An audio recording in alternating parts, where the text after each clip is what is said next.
Hello everyone, welcome to online agriculture e platform. My name is Darshana Yadav और हम start कर रहे हैं आज की क्वेश्चन सीरीज़ को. इस क्वेश्चन जो सीरीज़ है उसकी जो पीडीएफ फाइल है वो आपको ऑनलाइन एग्रीकल्चर की टेलीग्राम ग्रुप पे मिल जाएगी, प्रोवाइड हो जाएगी. ठीक है, तो आज का हमारा जो फर्स्ट क्वेश्चन है वो देखिएगा क्या है. बात कर रहे हैं Madhuri is the variety of which maize species. मेज की यानी मक्के की काफ़ी सब स्पीसीज होती हैं, उनमें से जो माधुरी है वो कल्टीवर, माधुरी जो वैरायटी है वो कौन सी स्पीसीज की है. ठीक है, माधुरी मक्के की कौन सी प्रजाति की किस्म है. यहाँ पे प्रजातियों के नॉर्मल नाम ना देख के साइंटिफिक नेम दिए हुए हैं, हम नॉर्मल नाम पे भी डिस्कस करेंगे. फर्स्ट जो है जिया मेजवर इवर्टा दिया हुआ है, सेकेंड जिया मेजवर ट्यूनिकाटा दिया हुआ है, थर्ड जो है वो जिया मेजवर सैकेराटा दिया हुआ है और फोर्थ जो है वो क्या है, जिया मेज इंडेंटाटा दिया हुआ है. ठीक है, क्लियर है इतनी बात. ठीक है, फर्स्ट ऑप्शन पे डिस्कस करते हैं. फर्स्ट ऑप्शन है जिया मेजवर इवर्टा. इवर्ट होते हैं तो कौन होते हैं, पॉपकॉर्न. पॉपकॉर्न को उछलते हुए देखा है ना, पॉपकॉर्न क्या होते हैं, इवर्ट होते हैं. जब हम 170 डिग्री सेल्सियस पे इनको हीट अप करते हैं तो ये क्या होता है, इनमें मॉइस्चर कंटेंट ज़्यादा होता है और हीट अप ब्लास्ट होके पूरा अपना शेप ले ले, पॉपअप हो जाते हैं. तो ये जो है वो क्या है, पॉपकॉर्न है. ठीक है, ये पॉपकॉर्न की नाम है, बॉटनिकल नेम. जिया मेज ट्यूनिकाटा की बात करते हैं. ट्यूनिंग जो बैठती है ये पोड कॉर्न है, वो पॉप है और ये पोड कॉर्न है.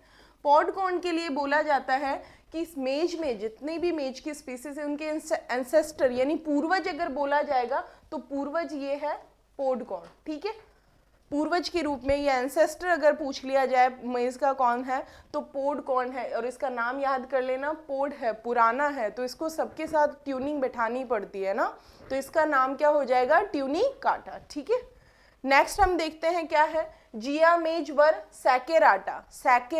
सैकेरम है ना, ये किससे रिलेवेंट है, ये शुगर से रिलेवेंट है, तो इसका नाम भी क्या हो गया, स्वीट कॉर्न. ठीक है, स्वीट कॉर्न.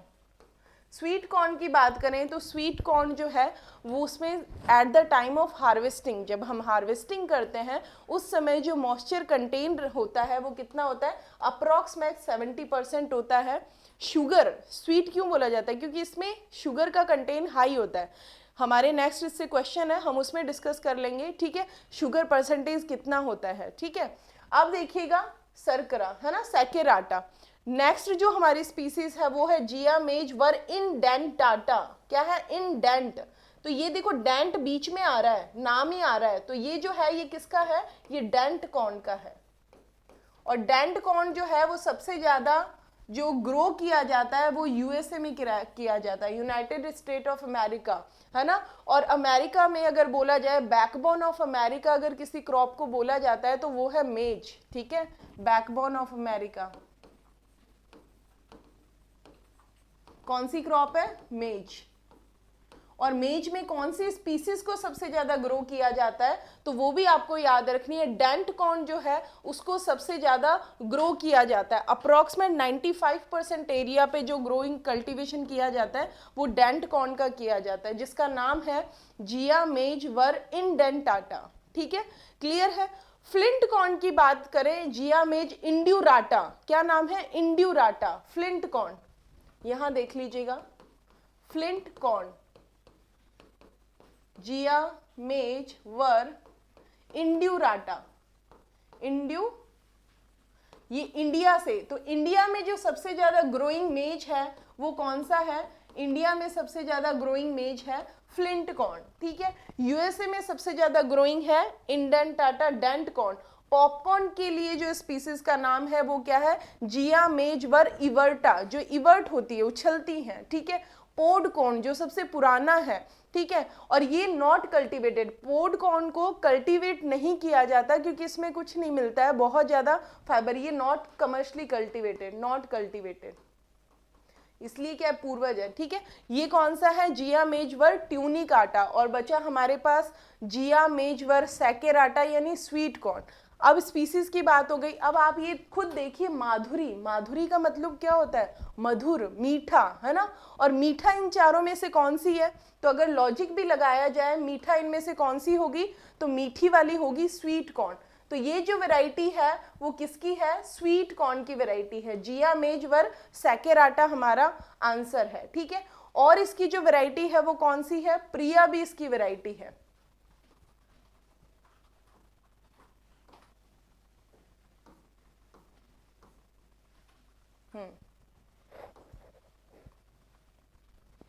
इसकी एक वैरायटी जो है वो प्रिया भी है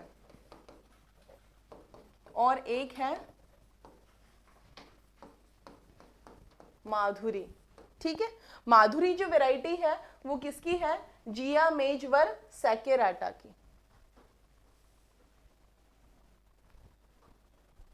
नेक्स्ट क्वेश्चन देखिएगा, नेक्स्ट है, ये एज इट इज लाइन आती है, यहां जो लिखी हुई है एज इट इज लाइन आती है, फिंगर लाइक अनफर्टाइल कोब, ठीक है। फिंगर जैसा अनफर्टाइल जो कॉब है वो इनमें से कौन सा है ना, is known as finger like unfertile cob, कौन इनमें से कौन सा है, स्वीट कॉर्न है, फोडर कॉर्न है, बेबी कॉर्न है, या फिर क्यूपीएम। क्यूपीएम को क्या बोला जाता है, क्वालिटी प्रोटीन मेज। ये क्वालिटी प्रोटीन मेज के लिए जो रिस्पॉन्सिबल जीन है ना, जीन, ठीक है,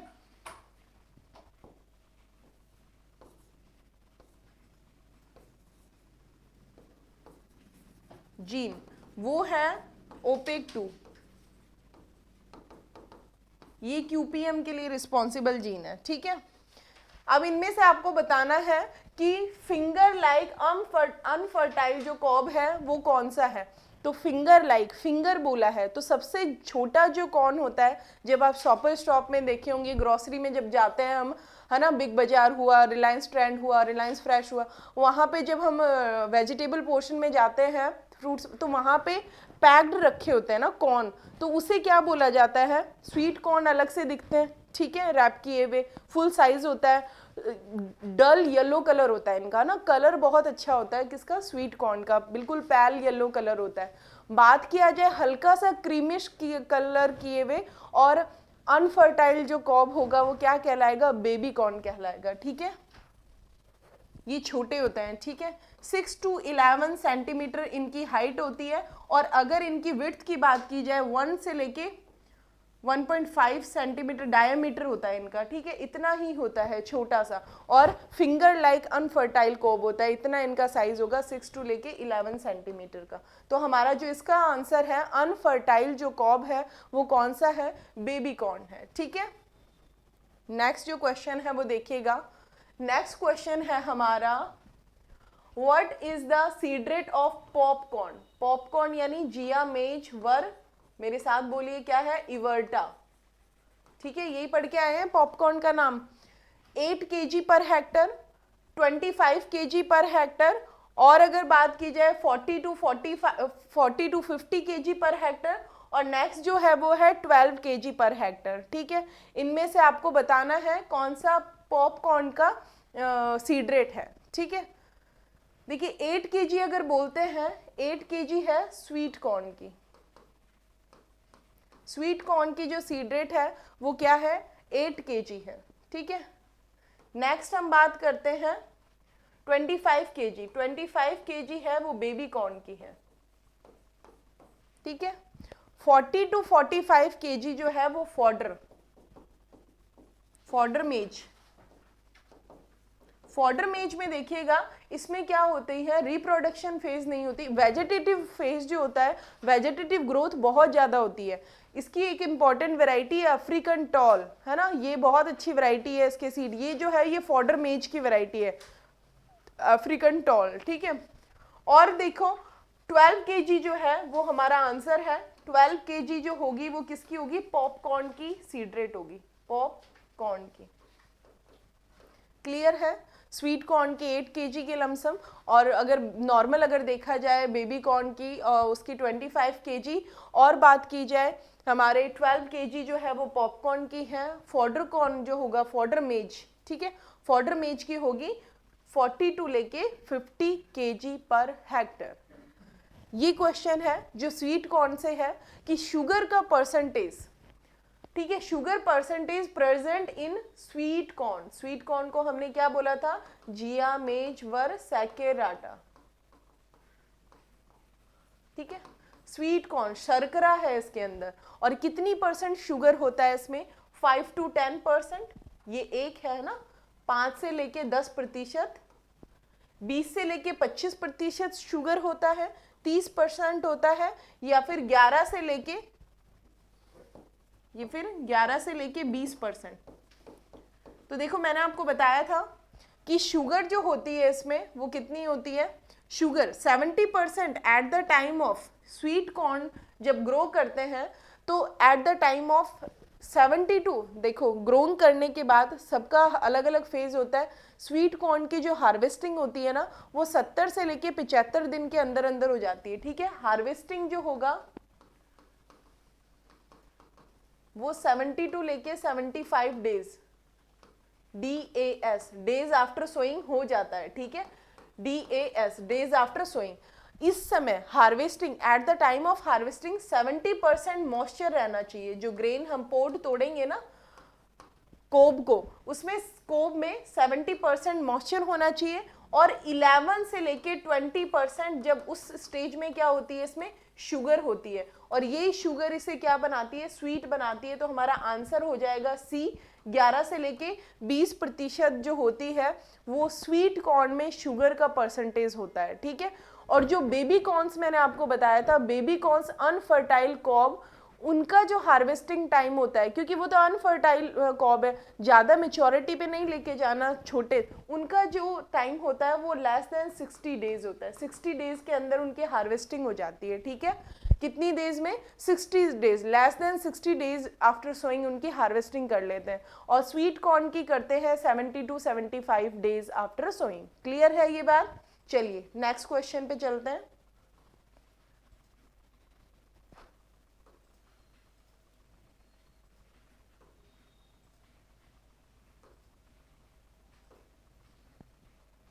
नेक्स्ट क्वेश्चन है, which one method is given option is developed by ICRISAT, ठीक है, दिए गए विकल्पों में से कौन सा ऐसा मेथड है जो इक्रीसेट ने डेवलप किया है, इक्रीसेट ने विकसित किया है या निकाला है उसे।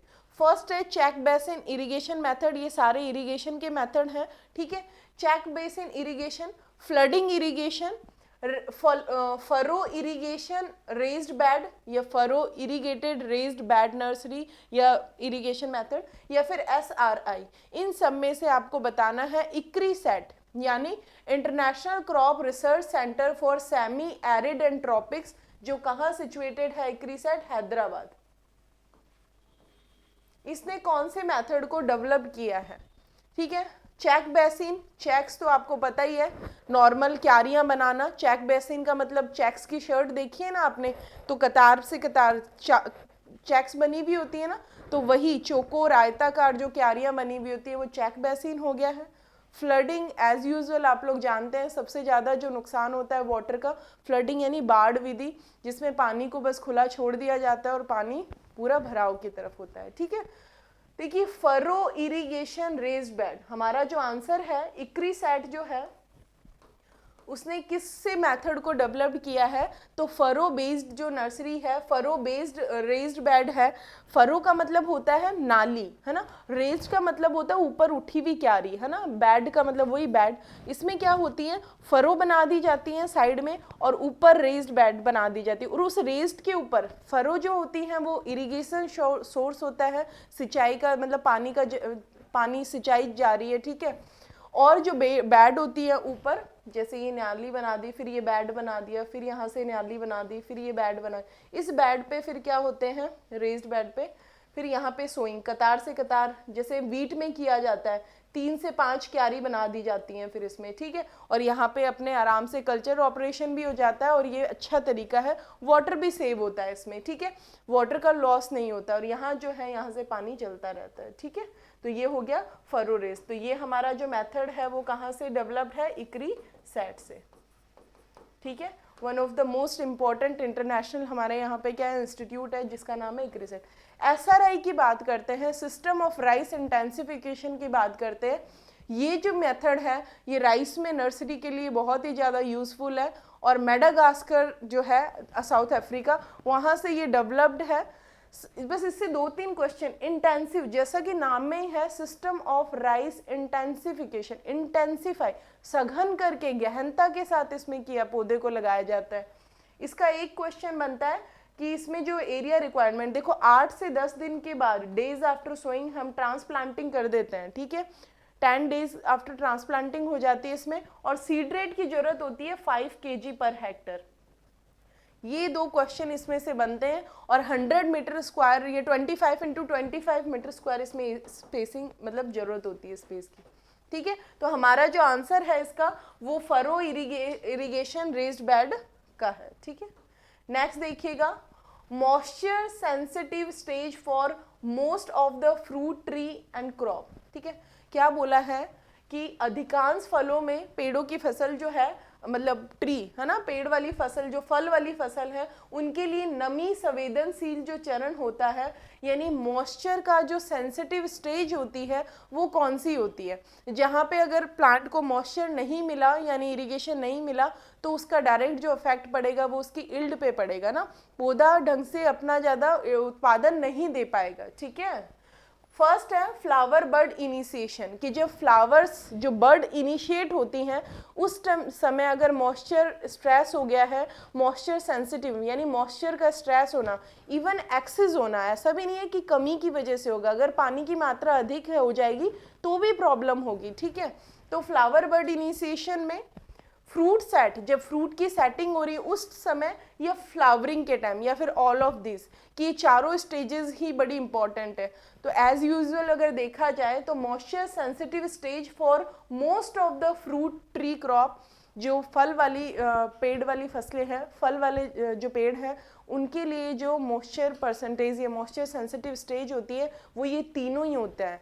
जब फ्लावर इनिशिएट होता है, जब बर्ड इनिशिएट होती है, तब अगर वाटर स्ट्रेस हुआ या एक्सेस वाटर हुआ तो भी प्रॉब्लमेटिक है। अगर flowering, eight the time of flowering अगर इरिगेशन प्रॉपर नहीं मिला तो भी फ्रूट सेटिंग में प्रॉब्लम होगी, और जब फ्रूट सेट हो रहे हैं यानी वो भी मोस्ट क्रिटिकल टाइम है, ठीक है। तो इसका जो आंसर होगा हमारा क्या होगा, ऑल ऑफ दीज, ठीक है।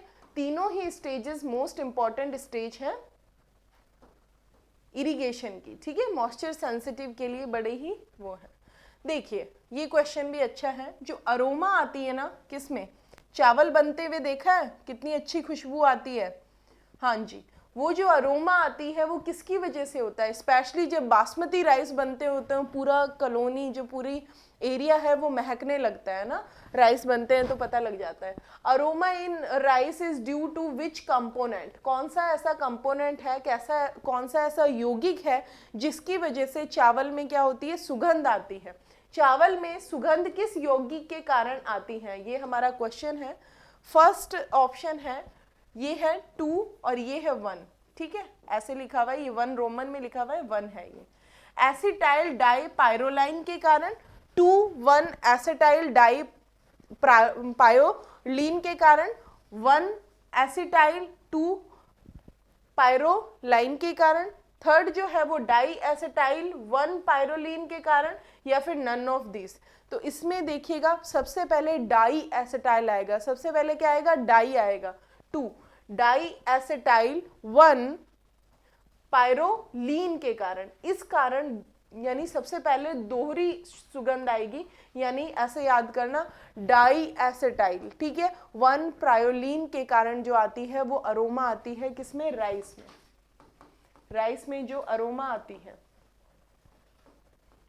डाई एसिटाइल 1 पायरोलीन के कारण आती है, ठीक है। तो आपका जो आंसर हो गया है वो क्या हो गया है, सी हो गया है, क्लियर है। नेक्स्ट हमारा क्वेश्चन है पार बॉइलिंग, ठीक है, parboiling of rice conserve which of the following vitamins, चावल को उबालने से निम्नलिखित में से कौन सा विटामिन का संरक्षण होता है। पार बॉइलिंग एक टर्म है, प्रोसेस है, नॉट टर्म, प्रोसेस है जो कि किस में यूज की जाती है, जो कि यूज की जाती है राइस में, पैडी का जब हम कल्टीवेशन करते हैं तब की जाती है, ठीक है। तो पहले हमने देखा, देखो पैडी जब होती है, पैडी के ऊपर हस्क होता है, हस्क को रिमूव करते हैं, वो हलिंग परसेंटेज हो गया, फिर उसकी माइलिंग होती है, मिलिंग जिसे बोला जाता है, उससे ब्राउन राइस निकल गया अगर हमने हल को निकाला, फिर वो जो एल्यूरॉन लेयर होती है उसको भी क्लीन करते हैं, ठीक है, और उसके बाद जो पॉलिशिंग वगैरह करके बनता है वो हमारा कौन सा हो गया, वाइट राइस हो गया। अब देखो कंजर्व कुछ प्रोसेस करने के लिए, देखो पार बॉइलिंग जो टर्म जो प्रोसेस है वो राइस में की जाती है। पार बॉइलिंग का मतलब ही होता है पार्शली बॉइल करना, क्या करना, पार्शली बॉइल करना, हल्का सा बॉइल करना, ठीक है, इसका मतलब ही होता है पार्शली बॉइल।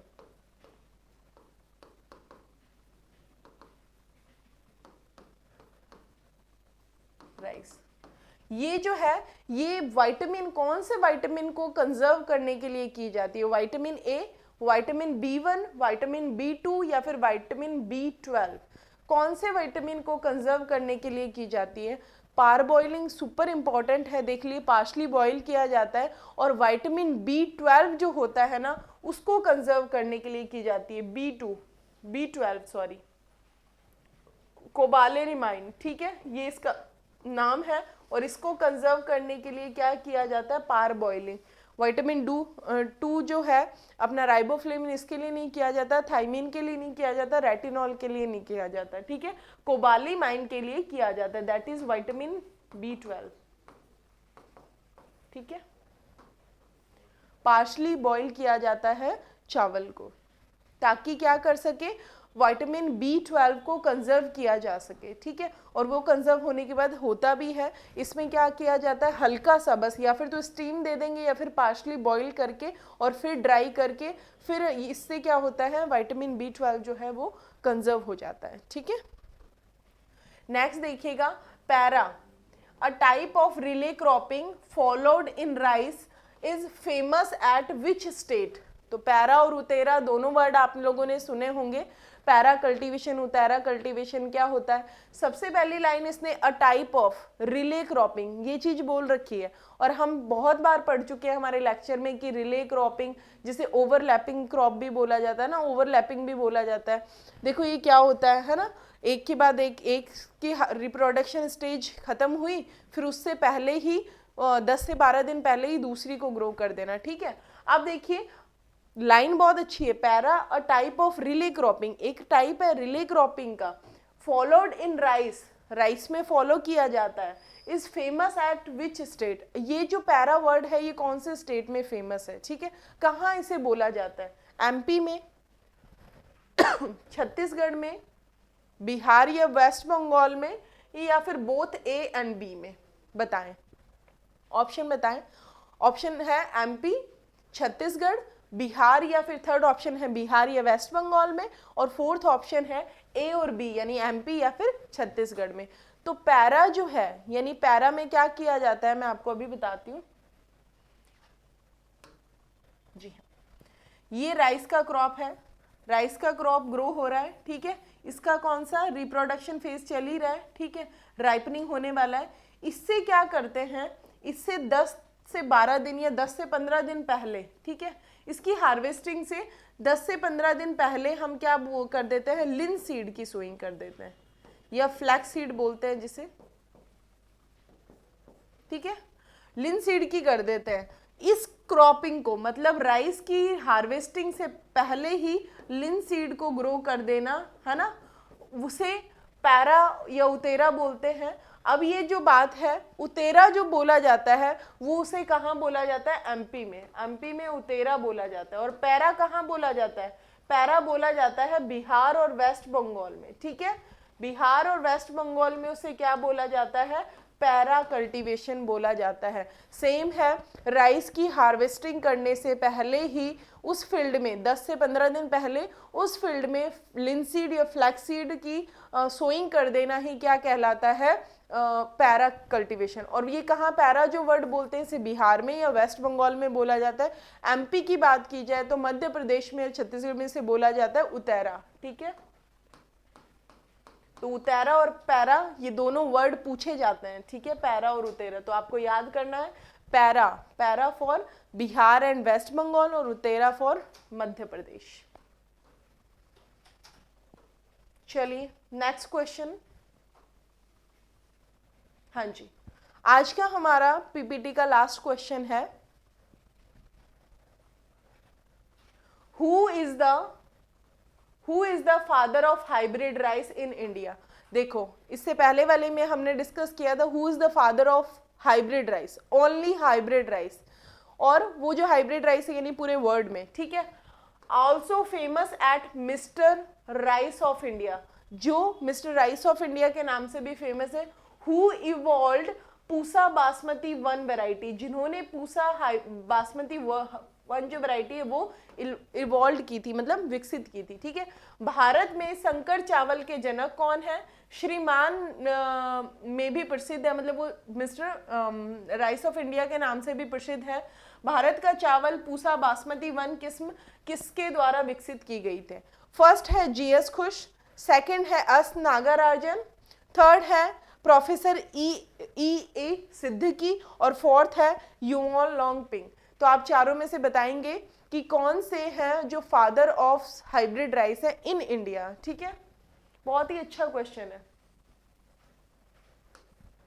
देखो हाइब्रिड राइस की बात करें तो हाइब्रिड राइस के बारे में मैंने आपको बताया था कि पूरे वर्ल्ड में अगर बोला जाए तो हु इज द फादर, ये सिंपल, अगर इंडिया ने दिया हुआ हो who is the father of hybrid rice, तो आपको बोलना है हाइब्रिड राइस के फादर है युवान लोंगपिंग, जिनकी अभी 4 to 6 मंथ पहले ही डेथ हो गई है, ठीक है। ये चाइना के हैं, ठीक है, और इन्होंने ये जो है ये कौन है, father of hybrid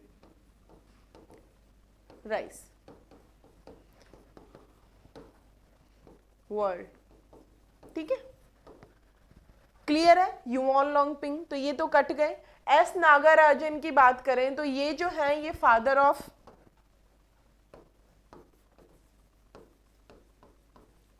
super wheat के जो फादर हैं वो एस नागराजन है, ठीक है, ये याद हो गया आपको। और अगर हम बात करते हैं किसकी, जीएस खुश की, तो इनकी भी हमने चर्चा की है। ये जो है ये कौन है, father of super rice, GS खुश, ठीक है। नेक्स्ट जो हमारा आंसर है वो क्या है, देखिएगा हमारा आंसर है professor A Siddiqui, option number C, जिन्हें क्या बोला जाता है, मिस्टर राइस ऑफ इंडिया के नाम से जाना जाता है। Father of Indian hybrid rice जो है वो भी कौन है, ए सिद्दीकी, ठीक है, क्लियर है। हमारा जो आंसर है वो क्या है, सी है, ठीक है, ए सिद्दीकी। तो फादर ऑफ अगर बोला जाए हाइब्रिड राइस इन इंडिया ए सिद्दीकी है, अगर पूरे वर्ल्ड में बोला जाए तो युवान लोंगपिंग है, चाइना के थे ये, इन्होंने फर्स्ट टाइम हाइब्रिड राइस पे डेवलप किया था।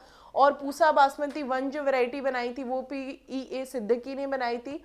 सुपर राइस और सुपर वीट की बात की जाए, सुपर यानी जितनी गुना है उत्पादन अभी दे रही है नॉर्मल वैरायटी उससे 1.5 गुना ज़्यादा उत्पादन देना ही सुपर टर्म बोली जाती है ना, सुपर राइस हो या सुपर वीट हो। सुपर राइस के कौन है, जीएस खुश है, और सुपर वीट के जो है वो कौन है, एस नागराजन है, ठीक है। तो हमारे जो आज के क्वेश्चंस थे वो यहाँ पे कंप्लीट होते हैं। जल्द ही मिलेंगे नेक्स्ट क्लास में। Thank you so much.